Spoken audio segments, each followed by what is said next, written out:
Hey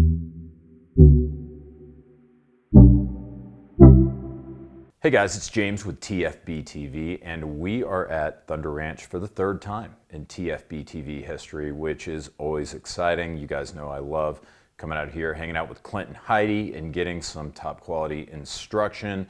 Last time we were here, my boys at 511 sponsored it. This year we've got a new sponsor, and it is, damn it, we got to reshoot the video. I forgot who's Springfield Armory. Springfield.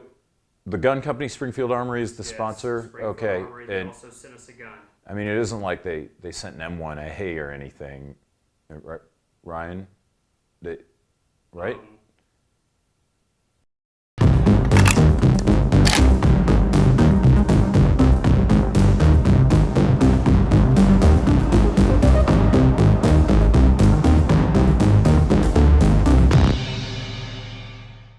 My name is James Reeves, and I hate obsolete guns, including the M14. But I spoke with the guys at Springfield Armory, and they asked me to give this rifle a second chance. They sent TFBTV a modernized M14, that is the M1A loaded model, which has a 22-inch national match air-gauged premium stainless barrel, a composite adjustable stock with 6 o'clock Picatinny rail for mounting a bipod, a 2-stage national match trigger with a 4.5-pound pull, and match sights that work with the included optics mount. Silencer Shop also sent a Surefire SOCOM 762-RC2 for us to use on this rifle, as well as the little tool you need to remove the front sight and the muzzle device in order to get this can on this gun. It's a little bit tricky, but it's not that hard if you have the right tool. Up, it's actually moving. Dude, I might actually get this. Shouldn't be this complicated though. Let's be real with ourselves here. Maybe people weren't that dumb in the 50s. Dude, this is terrible, but I think we're golden.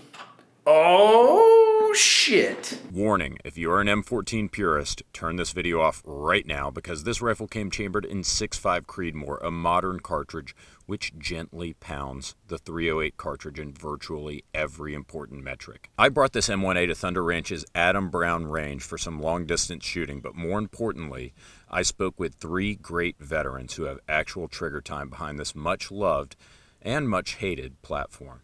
We spoke with Clint Smith, a Vietnam vet, diehard Marine, the lead instructor at Thunder Ranch. He needs no introduction. Clint qualified on this rifle when he was just a teenager.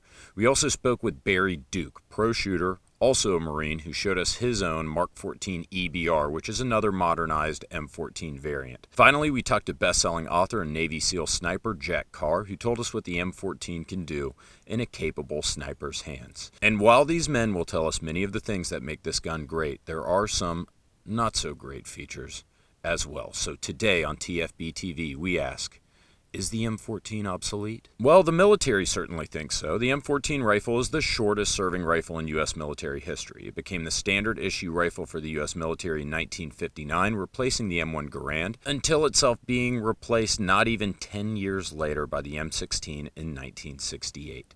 Although not standard issue, the M14 rifle does remain in service to an extent. The Mark 14 EBR, again, which Barry Duke is going to show us in a moment, the M21 and the M25 are all built around the M14 and are issued primarily as sniper or designated marksman rifles, although these last vestiges are themselves being replaced by more high-tech rifles. The M14 was replaced by the M16 with much political fanfare and bureaucratic infighting. A declassified 1968 report from the Department of the Army that recommended the M16 over the M14 after a lengthy series of grueling tests and analysis of data pulled from Vietnam about the performance of both guns. The report freely admits that a decision to adopt the M16 was surrounded in controversy. The report says that the M14 was only a minor improvement over the M1 Garand that it replaced, and that it was functionally worthless in full auto. And 3 times in just one page of the introduction to the report, the Army points out the biggest weakness of the M14: weight. It states that the decision to go with the .308 as a standard round, quote, all but precluded the development of a truly lightweight weapon, leading to a gun that, quote, did not weigh less than the Garand and that was too heavy and too long to replace the M2 carbine. The M16 performed well relative to the M14, igniting the controversy between proponents of a smaller, lighter rifle and guardians of the big bore. In particular, the M16, while less powerful than the M14, was seen as an effective cartridge up to 500 meters at a much lighter weight. And while at the time of testing, the M14 was more reliable with just less than one stoppage for every 1,000 rounds during testing, the margins were thin. The early M16 only averaged one stoppage more per 2,000 rounds over the more mature M14 design. Clint Smith is no stranger to either platform, and he was glad to discuss the pros and cons of the M14 with us. Explain to me why this isn't an outdated piece of junk. The deal with it is it's not a question of decking like in the sense of outdated, like, oh, it's a Conestoga wagon compared to the space shuttle. That's not the point. What we're trying to do is take a rifle that's the shortest service life rifle of any American martial arm, okay?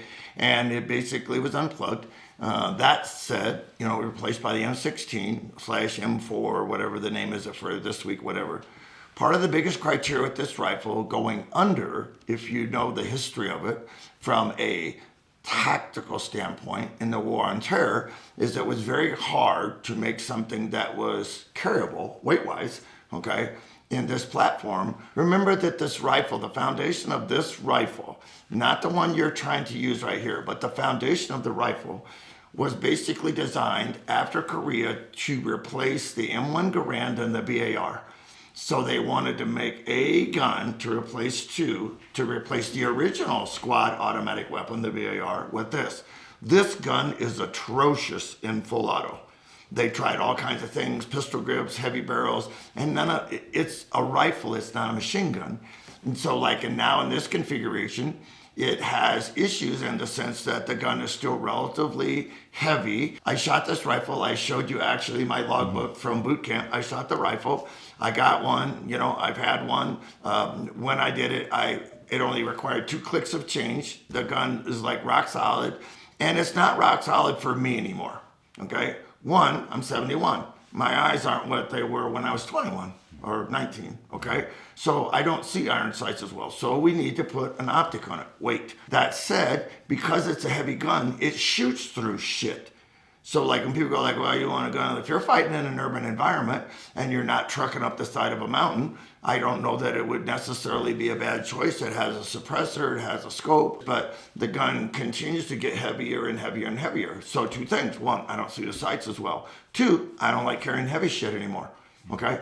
3, if I had one, which I have 308s, okay, I like them because if I need to shoot through something, it will. A girl that weighs 110 pounds, she doesn't need that. Mm-hmm. She needs a rifle that she can carry a couple magazines for, manage 2 kids, okay, and her this rodeo down the hallway. So she doesn't need a heavy gun. So the problem with these is always the same thing it's always been, that anytime you change it from the standard infantry rifle, then you make the gun heavier. You got a can in the end, man. You just added 1.5 pounds or scandium, titanium, unobtainium. I don't give a shit.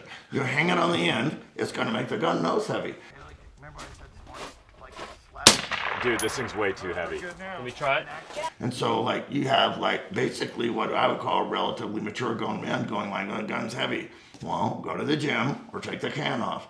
And or if you put the can on, then go to the gym because you're going to have to hold the weight. The redeeming value of the gun in its standard configuration, it was an awesome gun. It was very accurate. We shot them. Okay, we shot the 500 yards when I was and duly noted, it's 50 years ago. I was in the Marine Corps.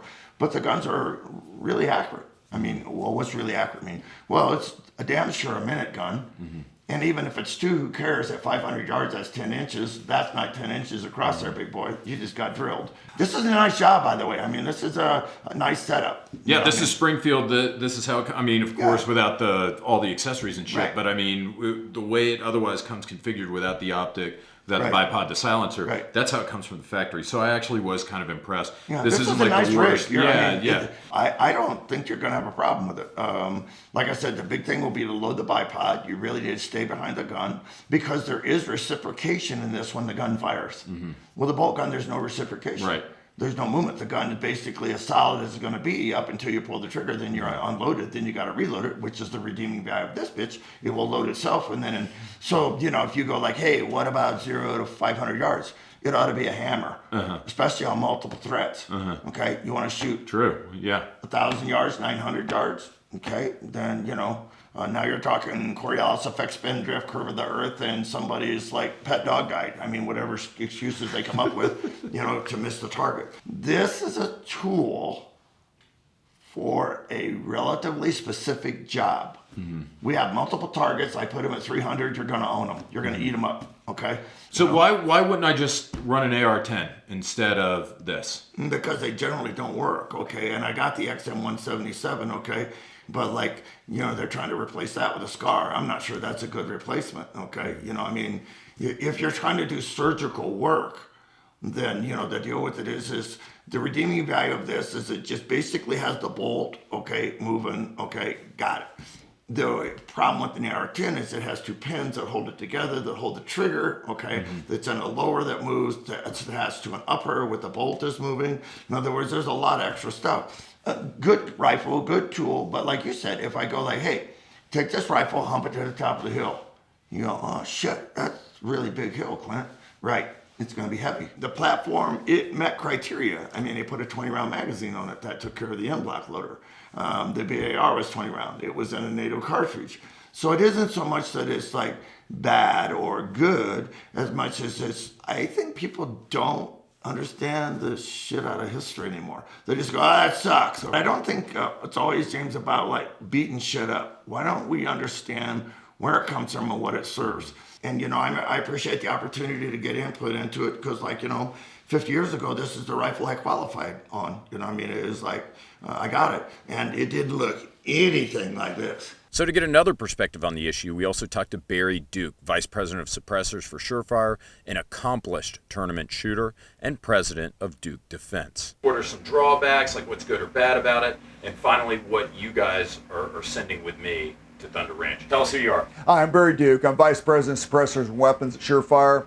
And here I'm going to go over some of the pros and cons of the M14, M1A in civilian form. This is a Springfield Armory Scout in a Sage EBR chassis. So basically, pretty much the original configuration that SOCOM came up with for the Mark 14. The mechanical advantages of this stock are actually really cool because the way a normal M14 goes together, right up here behind the gas system, the stock actually clips in and then the trigger guard holds it together. So you got tension on your barrel and your action kind of pulling it this way. And then the pistons on the bottom kind of doing the opposite when you fire, which from a good, solid, accurate rifle, I go back a few years, but when I was shooting high-power rifle matches in the Marine Corps, they'd give us a fancy custom M1A or M14 that the 2112s had made in Quantico, and super accurate, great rifles. When you get into suppressing them, the Sage stock actually has some advantages because there's a block inside here that's pressed onto the barrel. So this setup is a lot more rigid than a normal M14 stock is. And where that comes in is, remember I was saying about the different tensions, and this has a fairly thin barrel. So it's a little under 600 thou with the thread at the muzzle. So compared to an AR platform, significantly lighter. You hang a suppressor on it. With this stock, I've seen between 2 and 6 minutes of shift. Well, now keep in mind that all of our suppressors are test fired on basically a fixtured sniper rifle, for lack of a better way to describe it, and a minute of angle's the fail point. So taking M14s, M1As, putting suppressors on them, I've seen up to 8 minutes of shift. Now, on that one that went 8 minutes, the accuracy got better, and it was completely repeatable. I could take the suppressor off, clean the gun, put the suppressor back on, always went back to exactly the same spot. But now, as the shooter, as the guy working the rifle, you got two complete separate zeros that you got to work with. So if you have a scope on your rifle, you got turrets, you could definitely just dial in. If you had a reticle like a horse or something, wouldn't really affect you that much. But if you had an aim point and you were using it for closer in work, you'd have to set up your rifle to be 100% suppressed or 100% unsuppressed. this SOCOM 762 RC2. When you get a suppressor, it's a balance of what you do. In this case, I didn't make this suppressor as absolute quiet. I made it bomb-proof with a reasonable amount of back pressure, because to get more sound out of it, I would have ended up having higher back pressure. That's going to really matter with you on an M14, because that ejection port is huge, which is great for getting the rounds out of it, but at the same time, your face is right behind it, and you don't want a bunch of extra gas pressure coming back. If you end up with suppressors that are super high back pressure, I know guys that have gone in and welded up the piston hole and re-drilled it super small, but now you have a gun that only functions suppressed, doesn't function unsuppressed unless you change parts. Between different samples of one of the EBRs we had in, because we actually won the suppressor contract with our FA762K, which was the grandfather to the SOCOM 762 RC2 for this rifle. And I was kind of proud about winning that. Overall, great rifles, highly reliable. Back when high power shooters were still shooting M14s before the M16 had come in and dominated.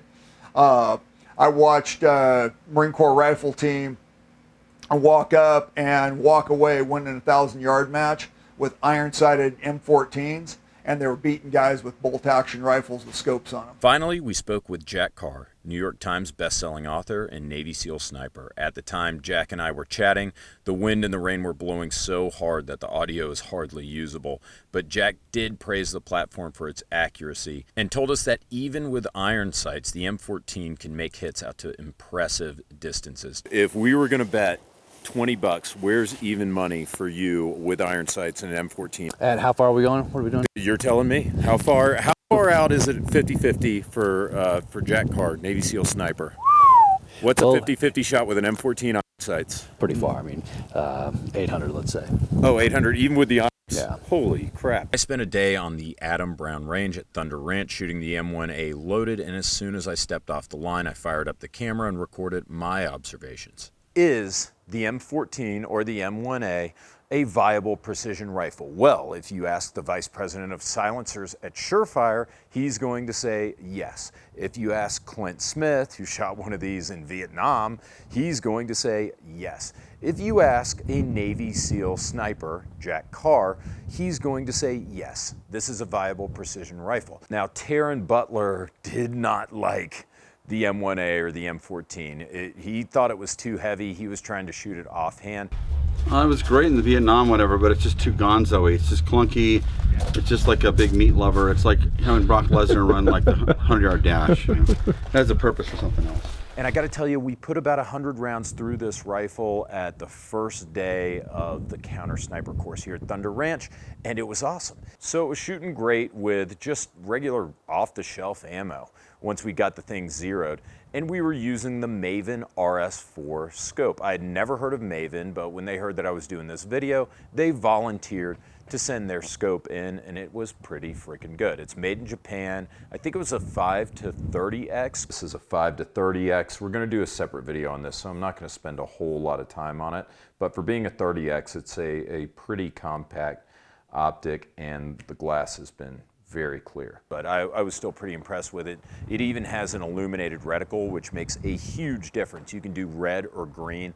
That was really cool because it would really stand out whenever you were shooting. But back to the M14. So we get the scope mounted on there. Again, we're just absolutely thumping everything from 100 to 500 yards with this rifle. And then all of a sudden, it would throw a flyer. So that was the M1A, not so hot. At 200 yards. And it's like, shit, you know, is it the silencer? Is it the action? Is the gun just unreliable? What's the problem? So we bring it back to Clint Smith's shop, and Mike, who is not only a very good looking man, but a talented gunsmith here at Thunder Ranch, took the thing apart, looked at it and said, you know what it is, man, your scope mount is absolutely busted. He said that the screw holding the scope mount to the receiver was a little bit loose. So he goes to tighten it to proper torque specifications. It just spins free, and he's like, shit, this thing's stripped. So whoever put it in stripped it, and there wasn't enough tension to keep the mount. The screw was cracking and breaking. And that's not nobody's fault other than metallurgy. But it was breaking while you're shooting because that's when the inconsistency started. Does that make sense? Yeah.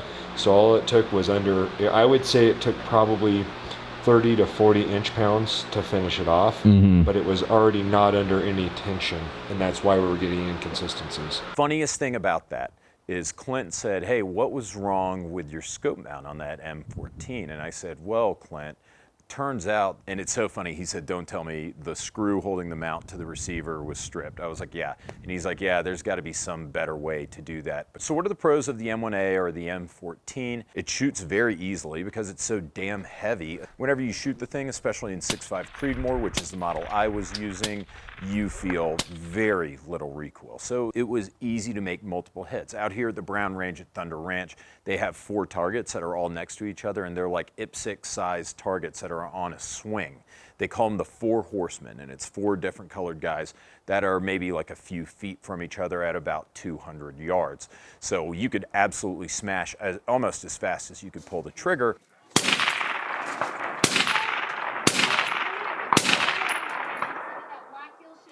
Did you get that?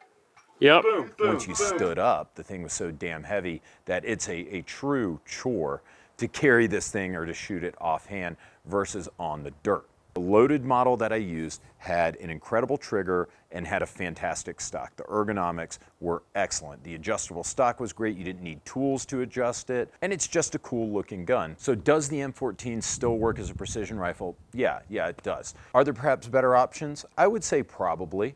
It is a piston gun, which is nice. It is reliable. It is accurate. But again, heavy as heck. And I'm pretty sure you could, at this point, get just as good performance out of an AR or something that's a little bit lighter weight. But some people are going to just want the M14 or the M1A for either nostalgia purposes or they want a heavy semi-automatic rifle. So I decided to be a good sport. I brought a gun out here to Thunder Ranch that I didn't even like, and I still don't really like it all that much, but I learned a lot making this video, and I hope you guys learned a lot. This is a capable platform. Unfortunately, there's an issue with mine that needs to be fixed, but when it was working, it was on, and it was actually pretty freaking fun. Guys, thanks a ton as usual for watching. If you want to support us on Patreon or Subscribestar, we'd really appreciate it. We give away 4 guns a month on Patreon and Subscribestar. We also give away 3 Blue Alpha Gear belts to Patreon and Subscribestar members, so go there and sign up. Bear in mind that our drawings have nothing whatsoever to do with YouTube. Thank you to Ventura Munitions for sending the ammo, and thank you to Top Gun Supply, your online shooting sports superstore. They're the guys who donate the prizes to our raffle every month as well. But most of all, thank you all for watching.